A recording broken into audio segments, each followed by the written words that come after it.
10ನೇ ತರಗತಿಯ ವಿದ್ಯಾರ್ಥಿಗಳಿಗೆ ಈ ನಿಮ್ಮ ದೈಹಿಕ ಶಿಕ್ಷಕನ ಗಿರೀಶನ ನಮಸ್ಕಾರಗಳು. ಮಕ್ಕಳೇ, ನಿಮಗೆ ಕಳೆದ ಒಂದು ತರಗತಿಯಲ್ಲಿ ವಾಲಿಬಾಲ್ ಬಗ್ಗೆ ನಿಮಗೆ ಅಭ್ಯಾಸವನ್ನ ಮಾಡ್ತಾ ಇದ್ವಿ. ಸೊ ಆ ಒಂದು ಅಧ್ಯಾಯ ಮುಗಿದ ನಂತರ ಇವ ನಮ್ಮ ದೇಶದ ರಾಷ್ಟ್ರೀಯ ಕ್ರೀಡೆ ಅಂತ ಅಂದ್ಬಿಟ್ಟು ನಾವೇನು ಕರಿತಿದ್ವಲ್ಲ, ನೀವು 8 ಮತ್ತು 9ನೇ ತರಗತಿಯಲ್ಲಿ ಬಹಳ ತುಂಬಾ ಚೆನ್ನಾಗಿ ಸೊಗಸಾದಂತ ಒಂದು ಗೇಮ್ ಅನ್ನು ನೀವು ಕಲಿತು ಎಕ್ಸಾಮ್ ಅಲ್ಲಿ ಒಂದು ಟೆಸ್ಟ್ ಅಲ್ಲಿ ತುಂಬಾ ಚೆನ್ನಾಗಿ ಆನ್ಸರ್ ಅನ್ನ ಮಾಡಿದ್ವಿ. ಈ ಒಂದು ಕರೋನಾ ಬಂದಿರೋದ್ರಿಂದ ನಿಮಗೆ ಆನ್ಲೈನ್ ಕ್ಲಾಸ್ ಆಗಿರೋದ್ರಿಂದ ಸುಮಾರು ವಿಷಯಗಳು ಚರ್ಚೆ ಆಗದ ಹಾಗೆ ಚರ್ಚಾ ಸ್ಪರ್ಧೆಗಳು ನಡೀತಾ ಇದ್ದು, ಆಸುಭಾಷಣ ಸ್ಪರ್ಧೆ ನಡೀತಿತ್ತು. ದಿನ ವಾರ ಪ್ರತಿ ಶುಕ್ರವಾರ ನಿಮಗೆ ಕ್ವಿಜ್ ಅಂತಕ್ಕಂಥ ನಡೀತಾ ಇತ್ತು ಒಂದೊಂದು ಗೇಮ್ ಬಗ್ಗೆ. ಸೊ ಎಲ್ಲವೂ ಸಮೇತ ಸ್ಥಗಿತಗೊಂಡಿವೆ. ಆದ್ರೂ ಮಕ್ಕಳೇ, ನೀವು ಕಾಲವನ್ನ ಸಮಯವನ್ನ ಹಾಳು ಮಾಡದೆ ಸಿಕ್ಕಂತ ಸಂದರ್ಭದಲ್ಲಿ ಯಾವುದೇ ಒಂದು ಟೆಸ್ಟ್ ಅನ್ನ, ಯಾವುದೇ ಒಂದು ವಿಷಯವನ್ನ ನಿರಂತರವಾಗಿ ಅಭ್ಯಾಸ ಮಾಡ್ತಾ ಅಂತ ಹೇಳ್ತಾ, ಈ ಒಂದು ನಮ್ಮ ರಾಷ್ಟ್ರೀಯ ಕ್ರೀಡೆ ಅಂತಕ್ಕಂಥದ್ದು ಹಾಕಿ, ಈ ಹಾಕಿ ಬಗ್ಗೆ ಇವತ್ತು ಅಧ್ಯಯನ ಮಾಡೋಣ. ಮಕ್ಕಳೇ, ನೀವು 8ನೇ ತರಗತಿಯಲ್ಲಿ ಇದ್ದಂತ ಸಂದರ್ಭದಲ್ಲಿ ಹಾಕಿ ಅಂತಕ್ಕಂಥದ್ದು ನಮ್ಮ ರಾಷ್ಟ್ರೀಯ ಕ್ರೀಡೆ. ಹಾಕಿ ಅಂತಕ್ಕಂಥ ಒಂದು ಪದ ಫ್ರೆಂಚ್ ಭಾಷೆಯ ಹೂಕೇಟ್ ಅಂತಕ್ಕಂಥ ಒಂದು ಪದದಿಂದ ಬಂದಿದೆ. ಹೂಕೇಟ್ ಅಂದ್ರೆ ಏನು? ಕುರಿ ಕಾಯುವವನ ದೋಟಿ ಅಂತ ಅಂದ್ಬಿಟ್ಟು ಕರಿತಾ ಇದ್ವಿ ಅಂತ ತಿಳ್ಕೊಂಡಿದ್ವಿ. ಈ ಹಾಕಿ ಅಂಕಣ ಅಂತಕ್ಕಂಥದ್ದು ಮಣ್ಣಿನಲ್ಲಿ ಅಂಕಣವಿರ್ತದೆ, ಮತ್ತೆ ಗ್ರಾಸ್, ಪಾಲಿಗ್ರಾಸ್ ಅಂತಕ್ಕಂಥ ಒಂದು ಹುಲ್ಲಿನ ಅಂಕಣ ಇರ್ತದೆ. ನಂತರ ಮಲ್ಲಿಗೆ ಅಂಕಣ, ಕೃತಕವಾಗಿ ಇಂಡೋರಲ್ಲಿ ಆಡ್ತಕ್ಕಂಥ ಒಂದು ಈ ರೀತಿ 3ರಿಂದ 4 ರೀತಿಯ ಅಂಕಣಗಳನ್ನು ನೀವು ಕಂಡಿದ್ರಿ. ಇದು ಸಮೇತ 100 yards ಉದ್ದ, 60 yards ಅಗಲ ಇರ್ತಕ್ಕಂಥ ಒಂದು ಅಂಕಣವನ್ನು ಸಮೇತ ತಿಳ್ಕೊಂಡ್ರಿ. ಅಂದ್ರೆ 91.40 ಮೀಟರ್ ಉದ್ದ, 55 ಮೀಟರ್ ಅಗಲ ಇರ್ತಕ್ಕಂತಹ 16 yards, 25 yards, ಮತ್ತೆ ಸೆಂಟ್ರಲ್ ಲೈನ್ 50 yards, ಆದ್ರೆ 75 yards, ಇವೆಲ್ಲ ಅಂಕಣವನ್ನು ನೀವು ತಿಳ್ಕೊಂಡ್ರಿ 8ನೇ ತರಗತಿಯಲ್ಲಿದ್ದಂತ ಸರ್. ಮತ್ತೆ ಹಾಕಿ ಆಟಗಾರರು 12 ಜನ ಇರ್ತಕ್ಕಂಥ ಒಳಗಾಡ್ತಕ್ಕಂಥ ಟೋಟಲ್ ಒಂದು ಟೀಮ್ ಅಂತಂದ್ರೆ 16 ಜನ ಇರಬೇಕು ಮಕ್ಕಳೇ. ಸೊ ಇದು ಒಂದು ಸಮಯವನ್ನು ತಿಳ್ಕೊಂಡ್ರಿ. ಅತಿ ಹೆಚ್ಚು ಯಾರು ಗೋಲ್ ಹೊಡಿತಾರೋ ಅವರು ವಿಜಯಶಾಲಿಗಳು ತಂದು ತಿಳ್ಕೊಂಡ್ರಿ. ಅಲ್ಲೇನಾದ್ರೂ ಮ್ಯಾಚ್ ಇದಾಯ್ತು ಅಂತಂದ್ರೆ ಟೈ ಆತಂದ್ರೆ ಮತ್ತೆ ಎಕ್ಸ್ಟ್ರಾ ಇನ್ನಿಂಗ್ಸ್ ಅವೆಲ್ಲವೂ, ಮತ್ತೆ ಉಪಕರಣಗಳು, ಸಿನ್ ಗಾರ್ಡ್ ಆಗಲಿ, ಪ್ಲೇಯರ್ಸ್ಗೆ ಮೌತ್ ಗಾರ್ಡ್ ಆಗಲಿ, ಮತ್ತೆ ಗೋಲ್ ಕೀಪರ್ ಇರ್ತಕ್ಕಂತಹ ಕವಚಗಳು ಯಾವ್ಯಾವು? ಹೆಲ್ಮೆಟ್, ಶಿರಸ್ತ್ರಾಣ ಆಗಿರ್ಬೋದು, ಮೌತ್ ಗಾರ್ಡ್ ಆಗಿರ್ಬೋದು, ಚೆಸ್ಟ್ ಗಾರ್ಡ್ ಆಗಿರ್ಬೋದು, ಮತ್ತೆ ತೈ ಗಾರ್ಡ್, ಸಿನ್ ಗಾರ್ಡ್, ಸ್ಟಿಕ್ಕರ್ಸ್, ಹಾಕಿ ಸ್ಟಿಕ್, ಇವೆಲ್ಲವನ್ನ ನೀವು 8ನೇ ತರಗತಿಯಲ್ಲಿ ತಿಳ್ಕೊಂಡ್ರಿ. 9ನೇ ತರಗತಿಯಲ್ಲಿ ಏನ್ ಮಾಡಿದ್ರಿ? ಹಾಕಿ ಪೊಸಿಷನ್ ಪ್ಲೇಯರ್ಸ್ ಬಗ್ಗೆ, ಯಾವ್ಯಾವ ಪ್ಲೇಯರ್ಸ್ ಅಫೆನ್ಸಿವ್ ಪ್ಲೇಯರ್ಸ್ ಇರ್ತಾರೆ, ಡಿಫೆನ್ಸಿವ್, ರಕ್ಷಣಾತ್ಮಕ ಆಟಗಾರರು ಮತ್ತು ಆಕ್ರಮಣ ಆಟಗಾರರು ಇರ್ತಕ್ಕಂಥ ಒಂದು ವ್ಯತ್ಯಾಸವನ್ನು ತಿಳ್ಕೊಂಡ್ರಿ. ಮತ್ತೆ ಆ ಆಟದಲ್ಲಿ ಬರ್ತಕ್ಕಂತಹ ಸ್ಕಿಲ್ಗಳು ಯಾವ್ಯಾವು? ಸ್ಪೀಡ್ ಆಗಿರಲಿ, ಸ್ಟ್ರೆಂತ್ ಆಗಲಿ, ಇಸಿಲಿಟಿ ಆಗಲಿ, ಫ್ಲೆಕ್ಸಿಬಿಲಿಟಿ ಇರ್ತಕ್ಕಂಥ, ಕಷ್ಟ ಸಹಿಷ್ಣುತೆ, ಯಾವ್ಯಾವ ಸ್ಕಿಲ್ಗಳು ಇರ್ಬೇಕಂತಕ್ಕಂಥದ್ದು ತಿಳ್ಕೊಂಡ್ರಿ. ಆದ್ರೆ ಈ ಒಂದು 10ನೇ ತರಗತಿ ಬಂದಂತ ಸಂದರ್ಭದಲ್ಲಿ ನಿಮ್ಗಳಿಗೆ ಯಾವ ಒಂದು ವಿಷಯ ಇಟ್ಟಿದಾರಪ್ಪ ಅಂತಂದ್ರೆ, ರಾಜ್ಯ, ರಾಷ್ಟ್ರ ಮತ್ತು ಅಂತಾರಾಷ್ಟ್ರೀಯ ಹಾಕಿ ಆಟಗಾರರ ಪರಿಚಯ ಆಗಿದೆ. ರಾಜ್ಯ, ರಾಷ್ಟ್ರ ಮತ್ತು ಅಂತಾರಾಷ್ಟ್ರೀಯ ಆಟಗಾರರ ಪರಿಚಯ ಇದೆ. ಸೊ ಈ ಒಂದು ಪರಿಚಯವನ್ನ ಈ ಒಂದು ಅಧ್ಯಾಯದಲ್ಲಿ ಈಗ ನಿಮಗೆ ತಿಳಿಯಪಡಿಸಬೇಕು. ಭಾರತದ ಖ್ಯಾತ ಹಾಕಿ ಆಟಗಾರರನ್ನು ನಾವು ಹೇಳುವುದಾದರೆ, ಮೊದಲನೇದಾಗಿ ನಮ್ಮ ಹಾಕಿ ಮಾಂತ್ರಿಕ ಅಂತ ಕರಿತೀವಿ. ಯಾರನ್ನ? ಮೇಜರ್ ಜನರಲ್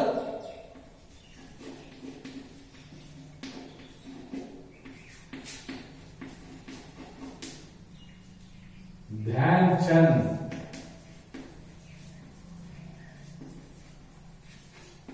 ಧ್ಯಾನ್ ಚಂದ್ ಬಗ್ಗೆ ನಾವು ಇವತ್ತು ಅಧ್ಯಯನ ಮಾಡೋಣ. ಮಕ್ಕಳು, ನಿಮಗೆ ಗೊತ್ತು ರಾಷ್ಟ್ರೀಯ ಕ್ರೀಡಾ ದಿನಾಚರಣೆ ಅಂತ ಅಂದ್ಬಿಟ್ಟು ನಾವೇನ್ ಮಾಡ್ತೀವಿ ಅಂತ ಕಳೆದ ತರಗತಿಯಲ್ಲಿ. ಹೌದು, ಏನ್ ಮಾಡ್ತೀವಿ? ಆಗಸ್ಟ್ 29. ಯಾಕೆ ಅವತ್ತೇ ಮಾಡ್ತೀವಿ?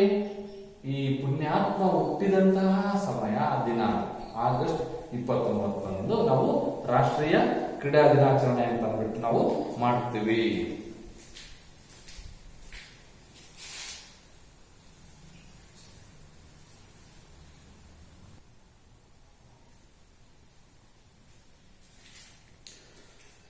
ಮಕ್ಕಳೇ, ಭಾರತ ಖ್ಯಾತ ಹಾಕಿ ಆಟಗಾರರ ಪರಿಚಯ ನಿಮಗೆ ಹೇಳ್ತಾ ಇದ್ವಿ. ಇದರಲ್ಲಿ ಮೊದಲನೇದಾಗಿ ಮೇಜರ್ ಜನರಲ್ ಧ್ಯಾನ್ ಚಂದ್ ಅವರು. ಮಕ್ಕಳೇ, ಮೇಜರ್ ಜನರಲ್ ಧ್ಯಾನ್ ಚಂದ್ ಸಿಂಗ್ ಒಬ್ಬ ಭಾರತ ಮಹಾನ್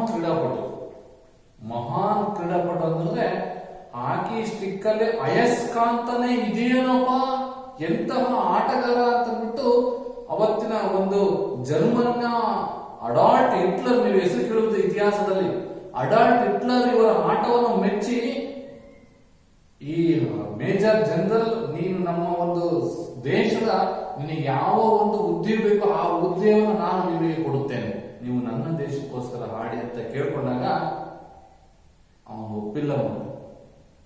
ಇಲ್ಲ, ನಿನ್ನ ಅಯಸ್ಕಾಂತದಲ್ಲಿ ಏನೋ ಇದೆ ನಿನ್ನ ಅಂತ, ಸರಿ, ಆ ಹಾಕಿ ಸ್ಟಿಕ್ ಅಲ್ಲಿ ಏನೋ ಇದೆ ಅಂತ ಅಂದ್ಬಿಟ್ಟು ಅವ್ರು ಕೇಳಿದ್ರು. ಅಲ್ಲಿಗೂ ಅವ್ರ ಸೈನಿಕರಿಂದ ಅವರ ಸಹ ಆಳುಗಳಿಂದ ಅವರನ್ನ ಸ್ಟಿಕ್ ಅನ್ನು ತೆಗೆದು ಅವರ ಸಮುಖದಲ್ಲಿ ಮುರಿದ್ರು ಸ್ಟಿಕ್ ಅನ್ನು. ಆದ್ರೆ ಅದರಲ್ಲಿ ಏನು ಇದ್ದಿಲ್ಲ, ಅವರ ಒಂದು ಆಟದ ತೀಕ್ಷ್ಣತೆ, ಚಾಕಚಕ್ಯತೆ, ಅವರ ಒಂದು ಸ್ಪೀಡ್, ವೇಗ, ಮತ್ತೆ ಅಷ್ಟು ಕಷ್ಟ ಸಹಿಷ್ಣುತೆ, ಅವರ ಎಂಡರೆನ್ಸ್ ನೋಡೋಣ ಅಂತ ಒಂದು ವ್ಯಕ್ತಿಯ ಒಂದು ಪರಿಚಯ ಇಲ್ಲಿದೆ ಮಕ್ಕಳೇ. ಭಾರತದ ಮಹಾನ್ ಕ್ರೀಡಾಪಟು, ವಿಶ್ವದ ಅತ್ಯುನ್ನತ ಕ್ರೀಡಾಪಟು ಅಂತ ಹೇಳಿದ್ರು ತಪ್ಪಾಗಲ್ಲ. ವಿಶ್ವದ ಹಾಕಿ ಪಟುಗಳಲ್ಲಿ ಅತ್ಯಂತ ಹೆಗ್ಗಳಿಕೆಯನ್ನು ಪಾತ್ರರಾಗಿರ್ತಕ್ಕಂಥ ಒಬ್ಬ ಕ್ರೀಡಾಪಟು ಮೇಜರ್ ಜನರಲ್ ಧ್ಯಾನ್ ಚಂದ್. ಸುಮಾರು 3 ಬಾರಿ ಒಲಿಂಪಿಕ್ಸ್ ನಲ್ಲಿ ಇವರು ಆಡಿದಂತಹ ಭಾರತದ ಪ್ರಪ್ರಥಮ ಕ್ರೀಡಾಪಟು. 3 ಒಲಿಂಪಿಕ್ಸ್ ನಲ್ಲಿ ಅಂತ ಒಂದು ಪರ್ಫಾರ್ಮೆನ್ಸ್ ಅನ್ನು ಇಟ್ಕೊಂಡಿರ್ತಾರೆ. 3 ಒಲಿಂಪಿಕ್ಸ್, ಸುಮಾರು 12 ವರ್ಷಗಳ ಒಂದು ಒಲಿಂಪಿಕ್ಸ್ ಅಲ್ಲಿ. ಆ 3 ಒಲಿಂಪಿಕ್ಸ್ ಅಂತಂದ್ರೆ ಇನ್ಯಾವುದಪ್ಪ ಅಂತಂದ್ರೆ 1928ರಲ್ಲಿ 1928ರಲ್ಲಿ ನಡೆದಂತಹ ಯಾವಪ್ಪ ಅಂತಂದ್ರೆ ಆಮ್ಸ್ಟರ್ಡ್ಯಾಮ್ ನಲ್ಲಿ ನಡೆದಂತಹ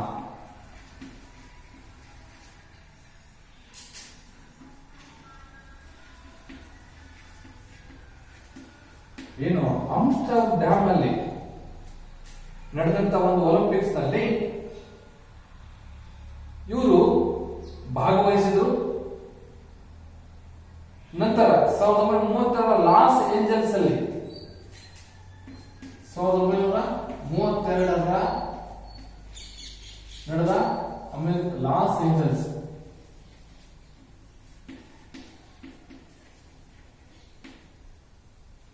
ಹಾಗೆ 1936ರಲ್ಲಿ ಬರ್ಲಿನ್ ಒಲಿಂಪಿಕ್ಸ್ ಅಲ್ಲಿ ಜರ್ಮನಿ,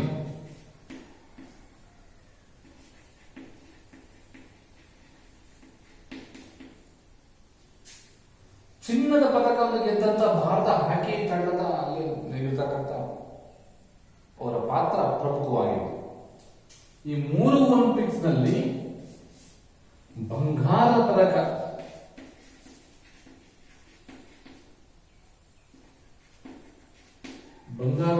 ಪದಕವನ್ನ ತಂದುಕೊಟ್ಟಂತಹ ಮಹಾನ್ ಪುಣ್ಯಾತ್ಮ ಹಾಕಿ ಕ್ರೀಡಾಪಟು.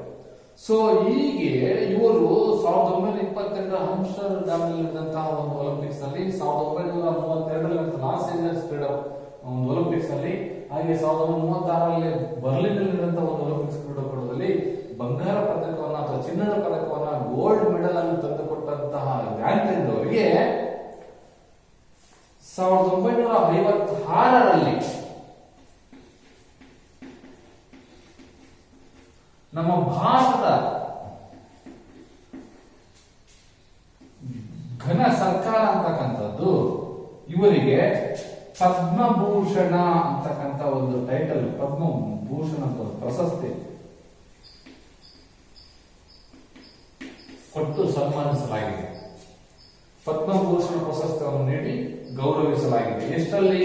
1956ರಲ್ಲಿ.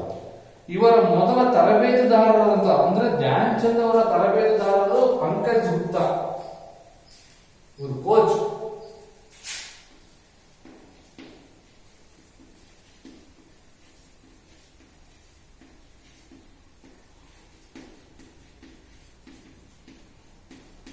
ಪಂಕಜ್ ಗುಪ್ತಾ ಅಂತಕ್ಕಂಥವ ಹಾಕಿ ತರಬೇತುದಾರರು. ಇವರು ಆಟವನ್ನ ನೋಡಿ, ಧ್ಯಾನ್ ಚಂದ್ ಅವರ ಆಟವನ್ನು ನೋಡಿ ಇವರೇ ದಂಗಾಗಿ ಬೆರಗಾಗಿ ಮುಂದೊಂದು ದಿನ ಇವರ ಒಂದು ಧ್ಯಾನ್ ಚಂದ್ ಅಲ್ಲ, ಇವರು ಚಂದ್ರನಂತೆ ಹೊಳಿತಿರ್ತಾರೆ. ಮುಂದೊಂದು ದಿನ ಇವರು ಒಂದು ಇಡೀ ಹಾಕಿ ಇತಿಹಾಸದಲ್ಲೇ ಭವಿಷ್ಯದಲ್ಲೇ ಒಂದು ನೇಮನ ಮಾಡ್ತಾರೆ ಅಂತ ಅಂದ್ಬಿಟ್ಟು ಪಂಕಜ್ ಗುಪ್ತಾ ಅಂದೇ ಹೇಳಿದ್ರಂತೆ. ಅವರು ಅದಕ್ಕೆ ಚಂದ್ ಅಲ್ಲ, ಇವರಿಗೆ ಚಂದ್ರ ಅಂತಕ್ಕಂಥ ಬಿರುದನ್ನು ಸಮೇತ ಕೊಟ್ಟರು. ಧ್ಯಾನ್ ಚಂದ್ರ ಅಂತಕ್ಕಂಥ ಒಂದು ಬಿರುದನ್ನು ಕೊಟ್ಟರು. ಸೊ ಅಂದ್ರೆ ಇವರು ಮುಂದೊಂದು ದಿನ ಚಂದ್ರನ ಹಾಗೆ ಮಿನುಗುತ್ತಾರೆ ಅಂತಕ್ಕಂಥ ಭವಿಷ್ಯ ನೋಡಿದ್ರು. ಧ್ಯಾನ್ ಚಂದ್ ಅವರು 1920 ಇಂಗ್ಲೆಂಡ್ನಲ್ಲಿ ನಡೆದ ಬೇಸಿಗೆ ಒಲಿಂಪಿಕ್ಸ್ ನಲ್ಲಿ ಭಾಗವಹಿಸಿರ್ತಕ್ಕಂಥ ಭಾರತ ಹಾಕಿ ತಂಡಕ್ಕೆ ಇವರು ಆಯ್ಕೆ ಆಗ್ತಾರೆ. ಅಲ್ಲಿ ಅವರು 2 ಗೋಲುಗಳ ಸಹಾಯದಿಂದ ಭಾರತ ಫೈನಲ್ ಅಲ್ಲಿ 3-0 ಗೋಲಿನಿಂದ ನೆದರ್ಲ್ಯಾಂಡ್ ತಂಡವನ್ನ ಮಣಿಸಿ ಚಿನ್ನದ ಪದಕವನ್ನು ಪಡೆತಾರೆ. ಇಲ್ಲಿ ಆಪೋಸಿಟ್ ಟೀಮ್ ಯಾವುದು? ನೆದರ್ಲ್ಯಾಂಡ್.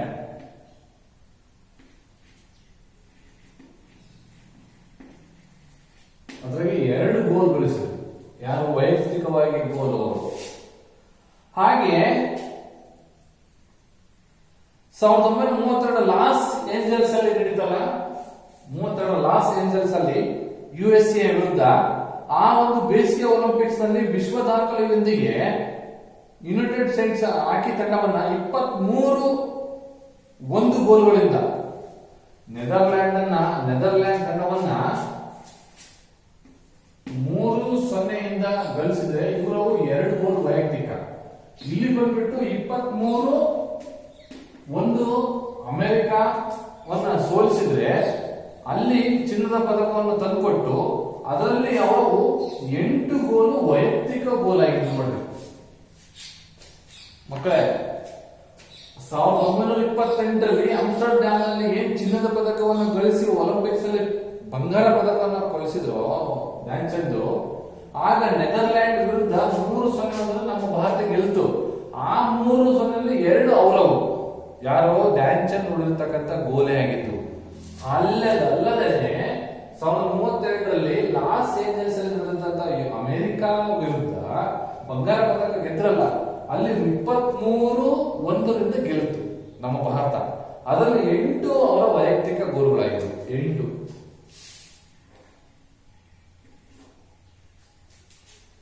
ನೆಕ್ಸ್ಟ್ ಇದಲ್ಲದೆ ಒಲಿಂಪಿಕ್ಸ್ ನಲ್ಲಿ ಚಂದ್ ಅವರು 2 ಪಂದ್ಯಗಳಲ್ಲಿ 12 ಗೋಲುಗಳನ್ನು ಗಳಿಸಿದರು.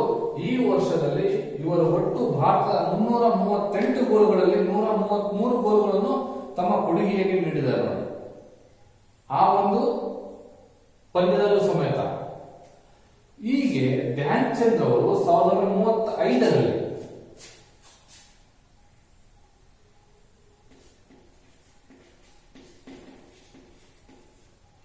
ಏನ್ ಮಾಡ್ತಾರೆ?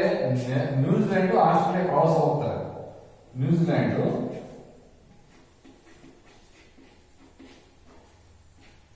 ಮತ್ತು ಆಸ್ಟ್ರೇಲಿಯಾ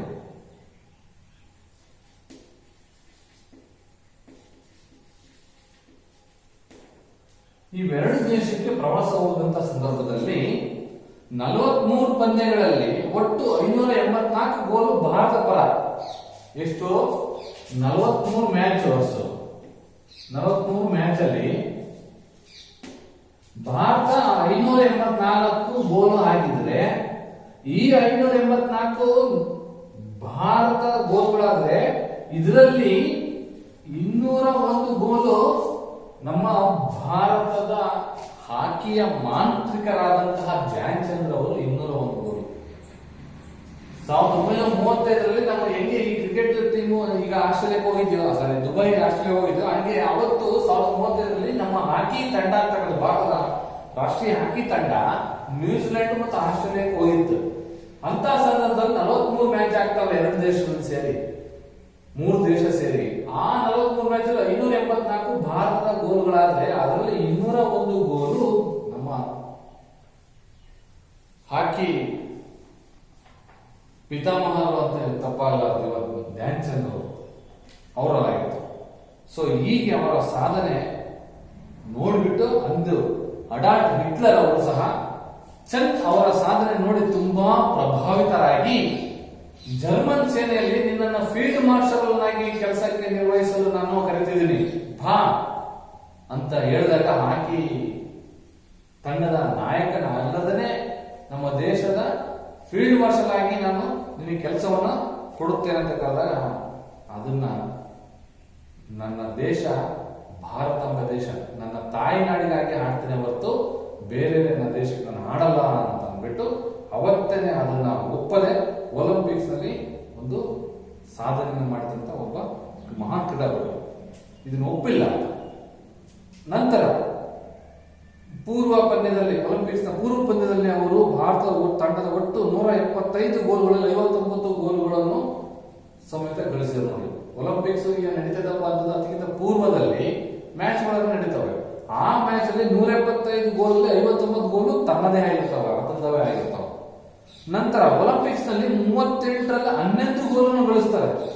ಏನ್ 3 ಒಲಿಂಪಿಕ್ಸ್ ನಡೆದಲ್ಲ ಆ 38ರಲ್ಲಿ 11 ಗೋಲ್ ಗಳಿಸಿದ್ರು. ಇವರು 42 ವರ್ಷಗಳಿಗೆ ನಿರಂತರವಾಗಿ ಆಡಿದರು.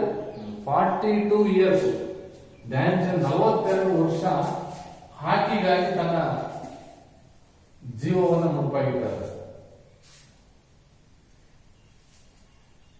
42 ವರ್ಷ. ಪೂರ್ವ ಆಫ್ರಿಕಾ ವಿರುದ್ಧ 22 ಪಂದ್ಯಗಳನ್ನು ಆಡಿ ಒಟ್ಟು 61 ಗೋಲುಗಳನ್ನು ಗಳಿಸಿದರೆ ಕೊನೆಗೆ 1948ರಲ್ಲಿ ಧ್ಯಾನ್ ಚಂದ್ ಅವರ ಕ್ರೀಡೆಯಿಂದ ನಿವೃತ್ತಿ ಆಗ್ತಾರೆ. ಎಂದು 1948ರಲ್ಲಿ ನಮಗಾಗಲೇ ಸ್ವಾತಂತ್ರ್ಯ ಸಿಕ್ಕಿತ್ತು. ಅಲ್ಲಿ ನಿವೃತ್ತಿಯನ್ನು ಘೋಷಿಸುತ್ತಾರೆ.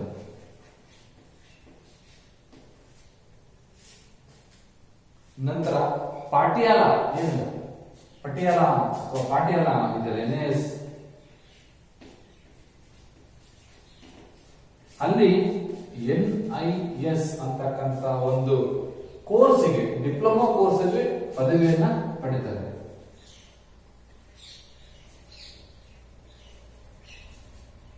ಏನ್ NIS ಅಂದ್ರೆ national institute of sports. National institute of sports ಅಂತ ಅಂದ್ಬಿಟ್ಟು ಪಟಿಯಾಲದಲ್ಲಿದೆ. ಅಲ್ಲಿ ಡಿಪ್ಲೊಮಾ ಕೋರ್ಸ್ಗೆ ಅವರು ಸೇವೆಯನ್ನ ಮಾಡ್ತಾರೆ.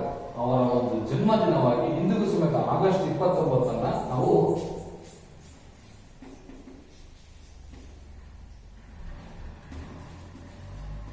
ರಾಷ್ಟ್ರೀಯ ಕ್ರೀಡಾ ದಿನ, ನ್ಯಾಷನಲ್ ಸ್ಪೋರ್ಟ್ಸ್ ಡೇ ಅಂತ ರಾಷ್ಟ್ರೀಯ ಕ್ರೀಡಾ ದಿನ ಅಂತ ಅಂದ್ಬಿಟ್ಟು ನಾವು ಕರಿತೀವಿ ಮಕ್ಕಳೇ. ಸೊ ಇಷ್ಟು ನಮ್ಮ ಭಾರತ ದೇಶದ ರಾಷ್ಟ್ರೀಯ ಕ್ರೀಡೆ ಆಗಿರ್ತಕ್ಕಂಥ ಹಾಕಿದು. ಹಾಗೆ ನಮ್ಮ ದೇಶದ ಮೇಜರ್ ಜನರಲ್ ಧ್ಯಾನ್ ಚಂದ್ ರಾಷ್ಟ್ರೀಯ ಕ್ರೀಡಾ ದಿನಾಚರಣೆಯನ್ನು ಆಚರಣೆ ಮಾಡ್ತಾರ. ಅವರ ಒಂದು ಸಾಧನೆ ಮಕ್ಕಳೇ, ಇವರ ಒಂದು ಸಾಧನೆ ಸುವರ್ಣ ಯುಗ ಅಂತ ಅಂದ್ಬಿಟ್ಟು 1928ರಿಂದ 1956ರವರೆಗೂ ಇವರ ಒಂದು ಯುಗವನ್ನ ಸುವರ್ಣ ಯುಗ ಅಂತ ಅಂದ್ಬಿಟ್ಟು ಭಾರತದ ಒಂದು ಹಾಕಿ ಒಂದು ಆ ಟೈಮ್ ಒಂದು ಯುಗ ಅಂತ ಅಂದ್ಬಿಟ್ಟು ನಾವು ಕರೆಯಲಾಗುತ್ತದೆ. ಸೊ ಇಷ್ಟು ಅವರ ಒಂದು ಹಾಕಿ ಮಾಂತ್ರಿಕನ ಒಂದು ಜೀವನ ಚರಿತ್ರೆ ಅಂತ ನಾವು ಹೇಳಿದ್ರೆ ತಪ್ಪಾಗಲಾರದು. ಓಕೆ, ಇಲ್ಲಿಗೆ ಇವತ್ತು ಇಲ್ಲಿ ಮತ್ತು ನಾಳೆ ಅಜಿತ್ ಪಾಲ್ ಸಿಂಗ್ ಅಂತಕ್ಕಂಥ ಒಬ್ಬ ಕ್ರೀಡಾಪಟುವಿನ ಒಂದು ಪರಿಚಯವನ್ನು ಮಾಡಿಕೊಡ್ತೀನಿ. ಧನ್ಯವಾದಗಳು.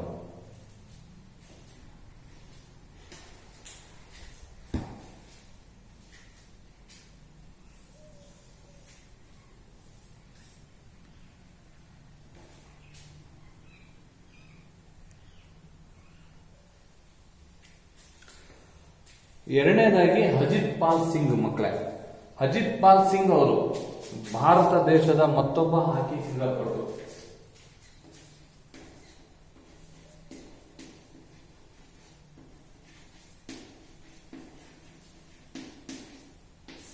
ಅಜಿತ್ ಪಾಲ್ ಸಿಂಗ್ ಇವರು ದೇಶದ ಹಾಕಿ ತಂಡದ ಉತ್ತಮ ಮಧ್ಯ ರಕ್ಷಕರಲ್ಲಿ ಒಬ್ಬರಾಗಿದ್ದರು. ಮಧ್ಯ ರಕ್ಷಕರು ಅಂತಂದ್ರೆ ನೋಡಬಹುದು ಮಕ್ಕಳೇ, 11 ಜನ ಆಟಗಾರ ಇದಾರಪ್ಪ ಅಂತಂದ್ರೆ ಫ್ರಂಟ್ ಪ್ಲೇಯರ್ಸ್ 5 ಜನ, ಮಿಡಲ್ ಪ್ಲೇಯರ್ಸ್ 2 ಅಥವಾ 3 ಜನ, ಮತ್ತೆ ಬ್ಯಾಕ್ ಝೋನ್ ಪ್ಲೇಯರ್ಸ್ ಅಲ್ಲಿ 2 ಅಥವಾ 3 ಜನ ಗೋಲ್ ಕೀಪರ್. ಈ ರೀತಿ ನಮ್ಮ ಪ್ಲೇಯರ್ಸ್ ಗಳ ಪೊಸಿಷನ್ ಇದೆ. ಅದರಲ್ಲಿ ಮಿಡಲ್ ಪ್ಲೇಯರ್ ಮಧ್ಯ ರಕ್ಷಕರಾಗಿರ್ತಕ್ಕಂಥವರು ಅಜಿತ್ ಪಾಲ್ ಸಿಂಗ್. ಇವರು 1968ರಲ್ಲಿ ಮೆಕ್ಸಿಕೋ ಒಲಿಂಪಿಕ್ಸ್ ನಲ್ಲಿ ಭಾರತವನ್ನು ಪ್ರತಿನಿಧಿಸಿದಂತಹ ಒಬ್ಬ ಕ್ರೀಡಾಪಟು. 1968ರ ಒಲಿಂಪಿಕ್ಸ್ ನಲ್ಲಿ ಮೆಕ್ಸಿಕೋ ಒಲಿಂಪಿಕ್ಸ್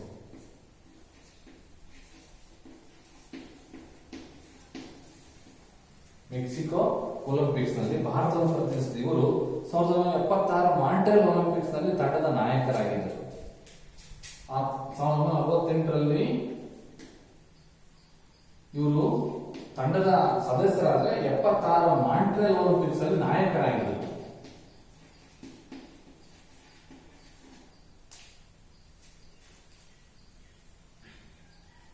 ಮಾಂಟ್ರಿಯಲ್ ಒಲಿಂಪಿಕ್ಸ್ ನಲ್ಲಿ ನಾಯಕರು ಕ್ಯಾಪ್ಟನ್ ಆಗಿದ್ದಂತ ಒಬ್ಬ ಕ್ರೀಡಾಪಟು ಅಜಿತ್ ಪಾಲ್ ಸಿಂಗ್ ಮಾಡ್ತಾರೆ. ಸೊ ಇವರು 1970 ಬ್ಯಾಂಕಾಕ್ ಮತ್ತು 74ರ ತೆಹರಾನ್ ಏಷ್ಯನ್ ಕ್ರೀಡಾಕೂಟದಲ್ಲಿ ತಂಡದ ನಾಯಕರಾಗಿ ಬೆಳ್ಳಿ ಪದಕವನ್ನು ತಂದುಕೊಟ್ಟಂತಹ ಹೆಮ್ಮೆಯ ಕ್ರೀಡಾಪಟು ಅಜಿತ್ ಪಾಲ್ ಸಿಂಗ್. ಇವರು ಅತ್ಯುತ್ತಮ ಆಟದಿಂದಾಗಿ ಏಷ್ಯನ್ ತಂಡಕ್ಕೆ ಭಾರತವನ್ನು ಆಯ್ಕೆಯಾಗಿದ್ರು. ಇವರು 1971 ಬಾರ್ಸಿಲೋನಾದಲ್ಲೂ ಸಮೇತ ವಿಶ್ವಕಪ್ನಲ್ಲಿ ನಾಯಕರಾಗಿ ಪಾಕಿಸ್ತಾನವನ್ನು ಸೋಲಿಸಿ ಚಿನ್ನದ ಪದಕವನ್ನು ಗಳಿಸಿಕೊಂಡರು. 1971 ಬಾರ್ಸಿಲೋನಾ ವಿಶ್ವಕಪ್ನಲ್ಲಿ.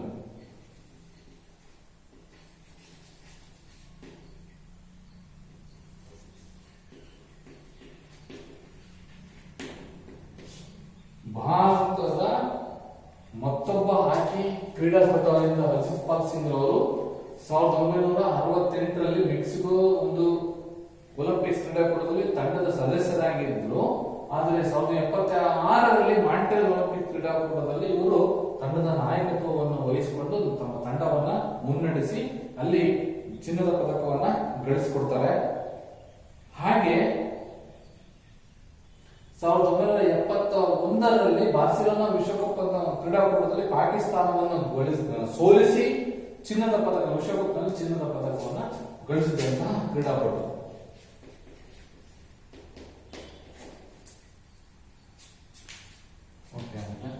ಸೊ ಇವತ್ತು ಇಬ್ಬರ ಕ್ರೀಡಾಪಟುಗಳ ಪರಿಚಯ ಆಯಿತು. ನಾಳೆ ಲೆಸ್ಲಿ ಕ್ಲೋಡಿಯಸ್ ಮತ್ತು ಹಾಗೆ ಡಾಕ್ಟರ್ MP ಗಣೇಶ್ ಮತ್ತು ಧನರಾಜ್ ಪಿಳ್ಳೆ, ಮಮತಾ ಕರಾತ್, ಸೂರಜ್, ಲತಾ ದೇವಿ, ಎಲೆನ್ ಮೇರಿ ಇನ್ಸೆಟ್ ಇವರ ಒಂದು ಪರಿಚಯವನ್ನ ನಾಳೆ ಮಾಡಿಕೊಡ್ತೀವಿ. ಧನ್ಯವಾದಗಳು. ಇದರಲ್ಲಿ ಏನಾದರೂ ನಿಮಗೆ ಅನುಮಾನ ಅಥವಾ ಡೌಟ್ಸ್ ಇದ್ರೆ ನಮ್ಮ ವಾಟ್ಸಪ್ ಮುಖಾಂತರ ನೀವು ಕಾಣಬಹುದು. Thank you.